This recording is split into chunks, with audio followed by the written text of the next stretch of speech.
So we're starting this new thing called Throwback Thursday Movie Reviews, and we thought it'd be appropriate if we do our first one in honor of Orson Welles' 100th birthday. So, with that being said, let's talk Citizen Kane.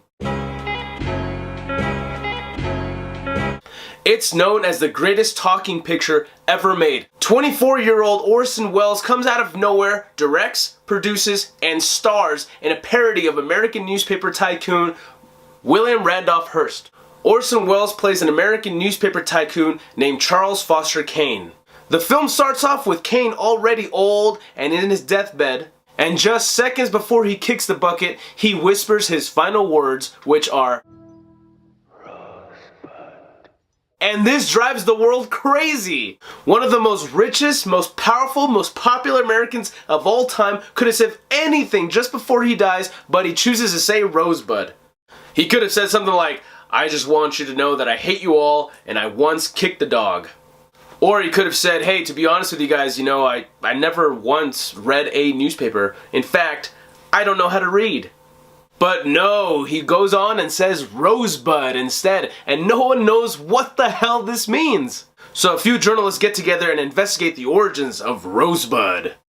I'll leave the rest of the story to those who have not seen this classic, and if you have not seen this movie, what are you doing? This is one of those movies where every single, not just American, but every single human being needs to see this movie at least once in their lives.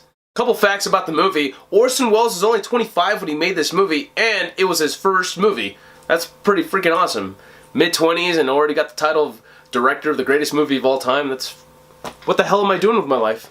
This film, already being a timeless classic, is in fact 74 years old. However, when I watch it, it still feels very modern to me, which is really cool. Film geeks all around the world would agree that this classic is being celebrated mostly because its filming techniques.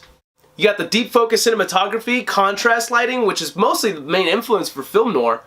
Overall, the story is just very simple to follow. It shows the rise and the fall of a very extremely flawed character. At one point, you're rooting for him in the beginning, and then during the middle of the movie, you're like, hey, he's kind of a douche. And then towards the end, you're back to rooting for him again. There's just character flaws left and right, which is also very, very good. The story, like I said already, the cinematography, the direction, Orson Welles is just a brilliant man, both in front and behind the camera. This movie is very well known for its camera work and its dialogue, the story, the filming techniques, the camera movement, the angles, and of course there's this scene.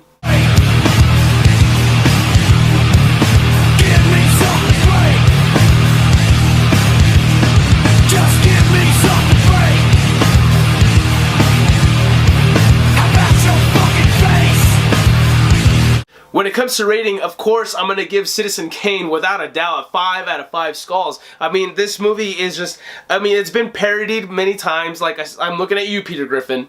There's just so many iconic scenes in this movie. Lots of great, excellent dialogue that I just cannot live without it. This movie, like I said, if you have not seen this movie, watch it. Citizen Kane, Blu-ray, DVD, VHS, Laserdisc, whatever you gotta do, watch it, because this movie, yes, when it says that it's it's the greatest film of all time, I have to agree. It really is one of the greatest films ever made. So what do you guys think of Citizen Kane? Do you guys agree with my review? 5 out of 5 skulls, 4, 3.5, 1? I doubt it.